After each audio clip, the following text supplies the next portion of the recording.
Bienvenue à tous, nous allons réaliser ces crêpes délicieuses, idéales pour le goûter des gourmands. Pour cela, il vous faudra 50 g de beurre, 280 g de farine, 2 cuillères à soupe de sucre, une pincée de sel, une demi-cuillère à café de cannelle ou un sachet de sucre vanillé, c'est optionnel, 3 œufs et 65 centilitres de lait. Tout d'abord, faire fondre le beurre pendant 20 secondes au micro-ondes. S'il reste quelques morceaux, mélangez pour les faire fondre. Petite astuce, chauffez le lait 1 minute 30 à 2 minutes au micro-ondes pour le tiédir. Cela va empêcher la formation des grumeaux par la suite. Dans un récipient, versez la farine, le sucre, la cannelle ou le sucre vanillé, le sel et mélangez le tout.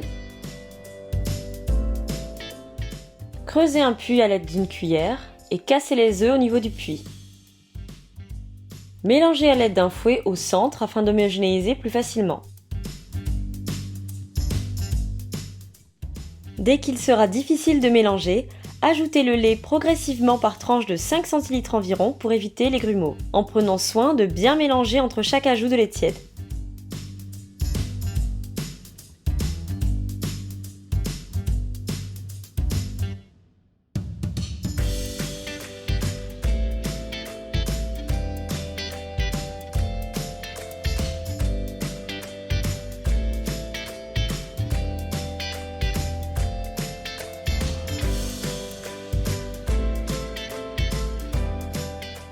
Dès que le lait devient facile à incorporer à la pâte, augmentez la quantité de lait à ajouter. Ici, j'ajoute à peu près par tranche de 10 centilitres.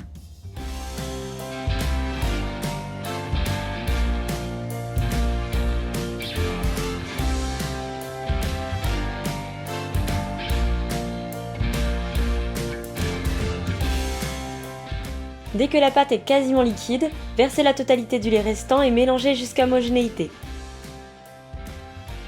Ajoutez le beurre fondu refroidi et mélangez jusqu'à homogénéité. Si votre pâte contient des grumeaux, vous pouvez utiliser le mixeur plongeant à cette étape. Recouvrir la pâte à crêpes à l'aide d'un torchon ou d'une serviette et laisser reposer 30 minutes à température ambiante afin qu'elle épaississe et que l'on obtienne des crêpes bien moelleuses et souples. Sur feu moyen, dans une poêle à crêpes ou une poêle classique, laissez fondre une petite noisette de beurre et étalez-la sur toute la surface. Ajoutez une grosse louche de pâte sur la poêle et étalez-la rapidement sur toute la surface. Laissez cuire la crêpe sur la première face pendant environ 30 à 40 secondes, cela dépend de votre plaque. Puis, à l'aide d'une spatule, vérifiez que la crêpe se soulève facilement et qu'elle est légèrement brune sur le dessous. Si c'est bon, retournez-la pour la laisser cuire 15 secondes avant de la déposer sur votre assiette finale.